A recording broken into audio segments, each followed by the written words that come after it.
Hello today. Today, for me, at this particular moment, is actually Wednesday, October the 5th. And we're having a good week here at the state office. Had a great week last week. Had a busy week and ended up not getting a briefing out to you guys and gals last week. So my apology. But we're back on track this week. And so today, I want to give the sixth installment on introducing myself. And just a little bit about me, kind of give you an idea of my heart, how I developed my values and my philosophy of ministry, I guess, and hopefully give me a little street creds to be able to walk along beside you, shoulder to shoulder, as we're advancing the kingdom, seeking to finish the Great Commission in our lifetime, or as I like to put it, using the words of Paul in 1 Corinthians 9, running to win, becoming all things to all men, that by all means we may save some. So anyway, today I want to talk about when Sonja and I were appointed to our second church, a little town in southern South Carolina on the Georgia line, right across the line from Augusta, Georgia, beautiful part of the state. And we moved in the early 1980s. We moved to New Ellenton, South Carolina, a little small town there. Back then, I don't know what the population is now, but back then it had a population of about 300. And so anyway, we stayed there 4.5 years, and I would have to say those 4.5 years were probably the most pivotal years of my entire ministry. Most of this is a topic for another day, but I faced things and had challenges there that caused me to really have to hammer out what my values were, what my philosophy of ministry was. It's one thing to be called into the ministry. It's another thing to do ministry. One thing to be called to be a pastor. It's another thing to do pastor. I'm learning how to do administrative bishop. It's one thing to get the appointment. It's another thing to put your hands in the gloves and your hand on the wheel and really do it. And so New Ellenton is really where I learned of how to do pastoring. And a lot of the decisions I made there set me on a trajectory that impacted the rest of my life, even to this day. And I'll talk more about that in weeks to come as I share with you my values. But anyway, I want to jump into today's lesson or briefing about one aspect of what happened to me at New Ellenton. And it was there at New Ellenton, in spite of all the things we learned, another thing that happened to us is that Sonja and I came within a hair's breadth of losing our marriage, which is something I won't talk a lot about today. That's a topic for another day as well. We've especially at marriage retreats, we've talked about it a lot, Sonja and I together. But we came within a razor's edge of losing our marriage and also losing our ministry. And I guess I want to, in particular, focus on that. But that happened for two reasons. And the first one is that our move to New Ellenton was not about a God decision so much as it was about a gold decision. Let me explain. Of course, Saluda, as I shared last week, precious people, but we had to be bivocational there, and so I was working all kinds of little jobs just to keep myself alive and feed my family and those kind of things. Not because the people didn't love us or did not try. Precious church, it was just a poor community and not a regular income, not a lot of just 9-to-5 kind of jobs in Saluda at that time. And so it was not just payday to payday. It was just meal to meal sometime just to try to get the bills paid. And so we had a district overseer in the Aiken district that got his eye on Sonja and me and started talking to us and said, I want you to come to New Ellenton. There was a retired minister there at that time, and it just kind of hanging on, and the church was really struggling, but it had very few people, but there were good jobs there near New Ellenton at what they call the bomb plant or Savannah River plant, which was a nuclear plant there. And so the money was a little stronger there, and he said they have a wonderful parsonage, and he described the parsonage, and you get a regular salary.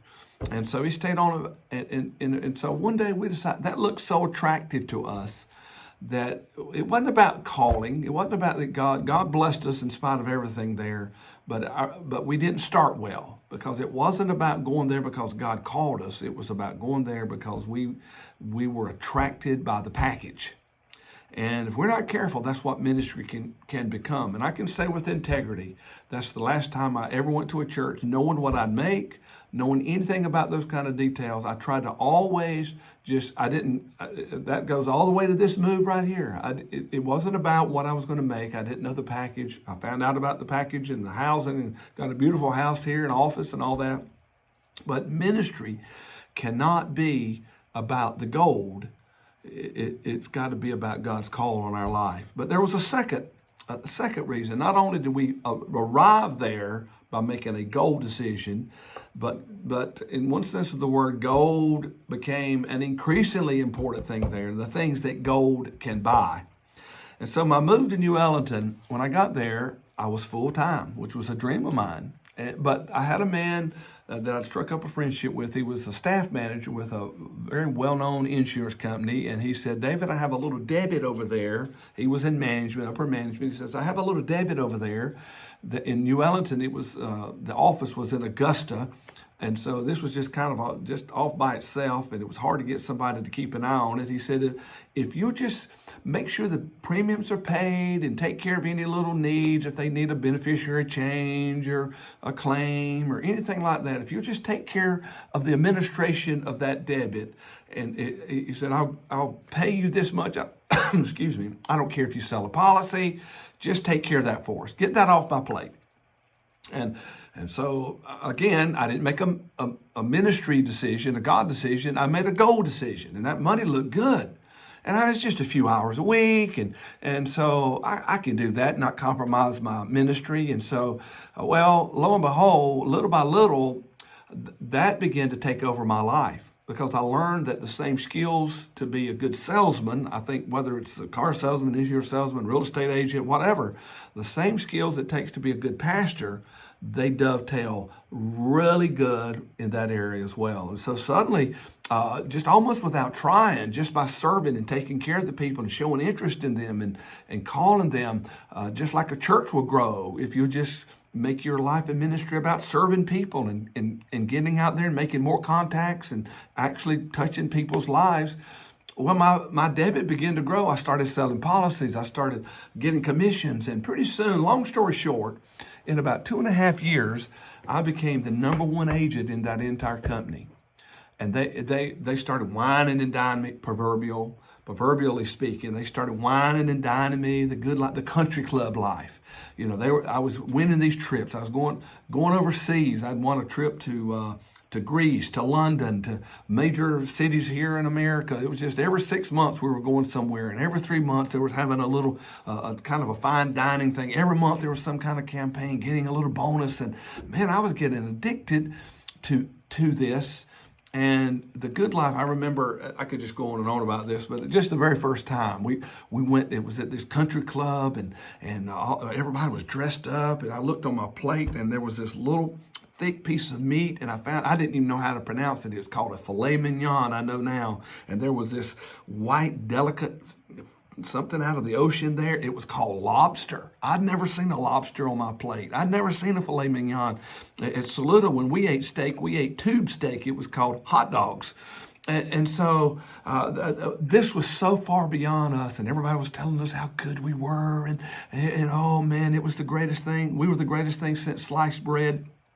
And all of a sudden, we got addicted, and our life became about maintaining a lifestyle, not survival. Having a little extra stream of income wasn't about just paying the bills. And you know what happened to me? Somewhere along the line, ministry became eclipsed. And I lost my dream about being in full-time ministry. Eventually, I lost my dream about being in ministry. Something I learned: if the devil can't starve you out of the ministry, he'll bless you out of the ministry. And that's what happened to Sonja and I. And the whole marriage thing, I started playing golf 3-4 times a week. That comes with country club kind of living. That's what all the guys would do, and going on our trips and meeting the guys for lunch and having staff meetings and going to seminars and out beating the bushes to sell another policy. And Sonja's at home with our son. And then she goes off to college and she develops a whole new set of friends, and she's got a lifestyle over there, a whole separate life from mine. I had a whole separate life from her, and we'd kind of meet at church, but church became less and less. And we were getting blessed right out of our marriage and right out of our ministry. Jesus described it this way. He described it as serving mammon. He said, it's just not anti-money, but mammon is like a lifestyle, this addictive lifestyle. He said you can't serve God and mammon. On another occasion, Jesus said, don't lay up treasures here on earth. That doesn't mean you can't lay up money, but money is a tool to finance ministry, to pay your bills. When it ever becomes about money, however you define riches and treasures, none of those things can compete or should compete with ministry. And so, long story short, we almost lost it all. They began to talk to me, and looking back, I realized now they didn't care about me. They didn't care about ministry. They were just riding the horse that was winning. And they convinced me. They painted this big picture for me, just like my district overseer painted this picture at New Ellenton of salary and a parsonage. Well, when you get addicted to mammon, a salary and a parsonage is never going to be enough. You want more salary, a bigger house, a better car, a finer clothes. And it never stops being enough. It stops being about survival so that I can minister. But in ministry becomes second place. They talked to me about, we want you to go into management. And they dangled all these benefits and a bigger salary. And you got a future in this company. And so Sonja and I, we got addicted to that stuff. And we decided, we'll get out of the ministry for a while. Maybe for 20 years, and save up all of our money and get these big jobs and buy us a house. And then one day, in the meantime, we can preach on the weekends occasionally, and we can get in a church and teach a class, and we'll stay involved. Wink, wink.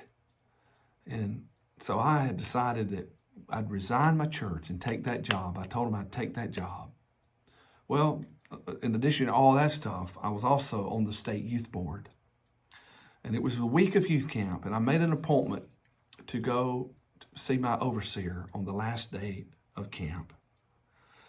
Because I was there South Carolina has a campground and where the state office is and all that. Kind of like, I guess, back when Decatur, I don't know the setup here. But anyway, so I went and I worked a week at camp, and I got away from it all. And I got back on that, I guess you could say, holy ground. And I started hearing the still small voice of God that from a boy, I knew if I served the Lord, I knew I'd need to be a minister. I knew that in my earliest memories, I've had that call on my life. And I got away from all the clamor and that still small voice, my love for Jesus, my love and that claim he had on my life. And I remember on Wednesday, it was getting heavy, Monday and Tuesday, and service at night, and man, it was getting heavy, heavy, heavy. And I remember we were laying in bed on Wednesday night, a little cabin we were staying in. And I reached over and I took my wife's hand. I said, honey, I'm going to have to pray and fast about this tomorrow, one more time, Thursday, and then Friday was when I went had to go in to see the overseer. And Sonja, when we talk about this, Sonja says, that's when I knew I'd lost my fur coat and my house. And of course, people would kill you today if you go out in public with a fur coat. But back in the day, that was kind of a status symbol. So all day on Thursday, we fasted, we prayed while we were taking care of our duties. Nobody knew this war that was going on in us. And Friday, we both, that Thursday night, we went down in that service. Don't tell me great things can't happen at youth camp. And not just for the kids. So anyway, I don't want to get off on that, but we went and knelt down, rededicated our life to God, rededicated ourselves to the ministry. I went in on Friday after camp was over. I went in, saw my overseer. He never knew. I just went in. I said, I want to just tell you, Sonja and I are happy at New Ellenton.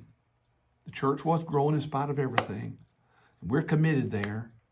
But if you ever see a place, I don't want to find out I could have been a 10-talent man and I settle for something less. I may only be a 1-talent man, but I want to at least know. I don't want it to be for a lack of not being willing to run the risk of moving, of leaving, of giving up comfort and security. And so I said, if you ever see a place that you think we would fit and have a better chance to do more for the kingdom, we're willing to go. And I just left it in his hands. We went back that next Monday morning. My people never knew this. Some of them that maybe watch this video will find it out today, or find it out when they view this video. And God bless you, precious people there at New Ellenton. I love you. Thank you for loving us when we were kids and helping us. So we love you. And you've been a supporter.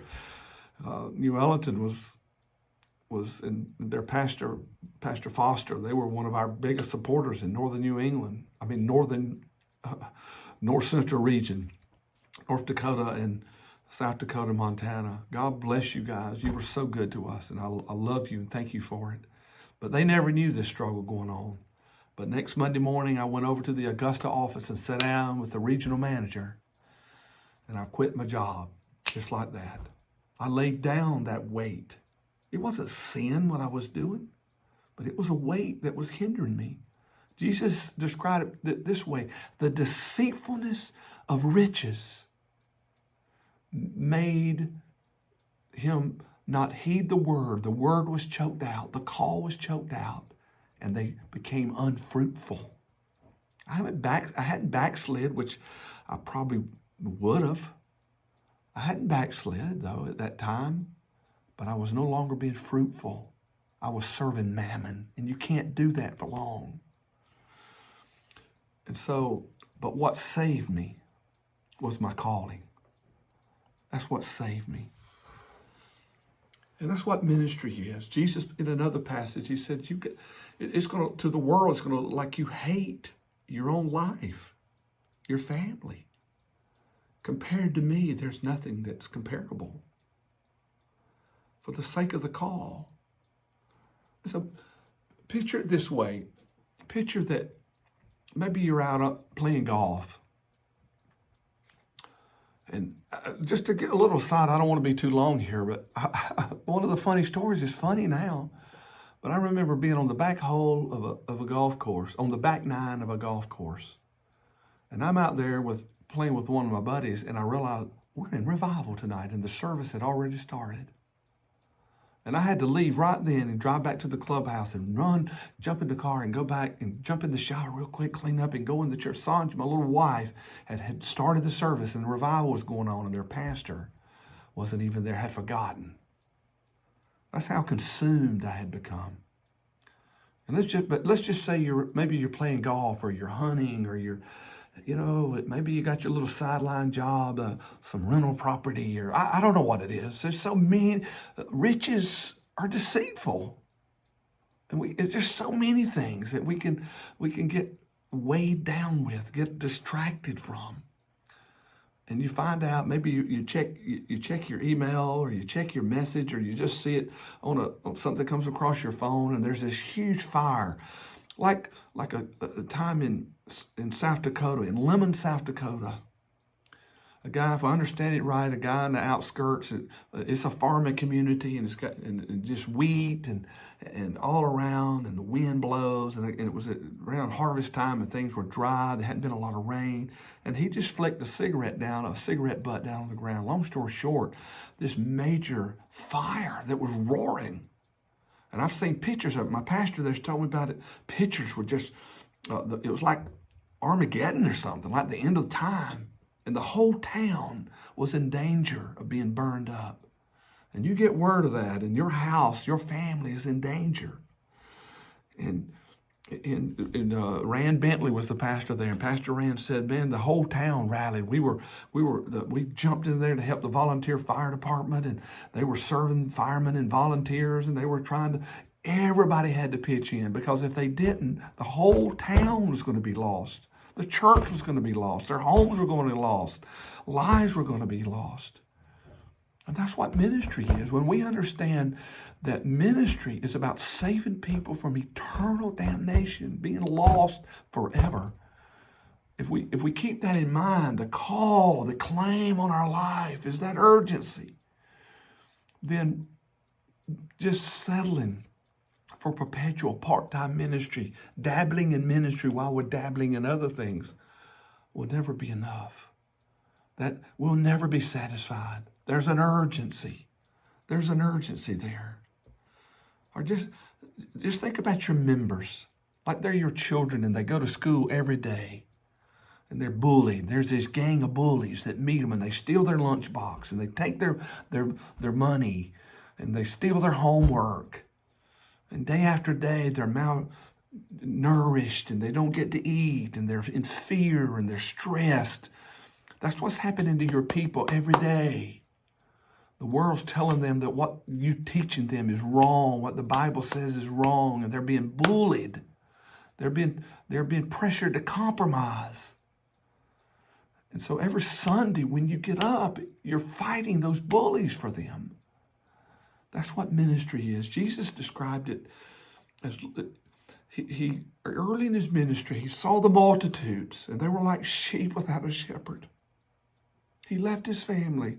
He left Nazareth. Have you ever noticed that, as far as I can remember, none of his parables was about carpentry?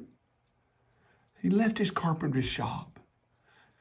He said, "The birds have nests and the foxes have dens. I have no place to lay my head." He devoted himself to the call, the claim that the Father placed on his life. He didn't make a gold decision. He made a God decision. Timothy put it this way in 2 Timothy 2:4. When he was writing to a young man, like me as a young man, who had every reason to have supplements to his life to keep things going. He said, "Timothy, no one engaged in warfare entangles himself with the affairs of this life, that he may please him who enlisted him as a soldier." I remember a message my dad preached. I've never forgotten it. And my dad was in the Navy, and he talks about when he went into the Navy, he showed up for boot camp. He stood there. They were all lined up, and they had a little box sitting beside him. And they said, "We want you to take all your clothes off, strip down, and put everything you own in that box." Everything you own, put it in that box. And so there's Dad, I think maybe in their underwear, but they're standing there and everything is in that box. And Dad had a little pocket knife. And he was trying to hide it. He didn't want to put it in the box. And he's standing there with his hands clenched, and the drill sergeant probably had been to this rodeo more than once. He said, "Kemp, what do you got in your hand?" And Dad had to show him that pocket knife box. He says, "It's got to go in the box." That pocket knife. He says, "It's got to go in the box." Everything. If you're going to be in the Navy, you got to be all in. You can't hold on. If you're willing to serve your country, if you're willing to die for your country, you can't even have a pocket knife. We'll give you the knife you need. And I just want to ask all of us today, what are you holding on to? What do you got in your hand? We preach that Shamgar that had the ox goad, and what do you got in your hand? Moses and his staff. But there's another side. Is it GI? Is it government issued, what you got in your hand? Or is it a weight that is hindering you? I learned that lesson at New Ellenton, and I can honestly say I've never regretted. I don't give a testimony of what I gave up, all the money, the great job, what I gave up for God in ministry. I don't give that testimony. I almost lost my marriage. I've got a beautiful daughter today. And she's got 3 beautiful kids. She'd have never been born. My son could have easily been raised by another dad. He'd have never really known me. I didn't lose anything by giving it all, even a pocket knife, by giving it all to Jesus. I gained everything. I don't have as many treasures maybe here on earth, but I have treasures in heaven that are priceless. My children are all saved, my grandchildren. The ministry serving here with you in Illinois, this is a privilege. Pastors, let's don't lose our dream of being in full-time ministry, of being our all, giving it all up for the sake of the call. That's the lesson I learned while I was at New Ellenton.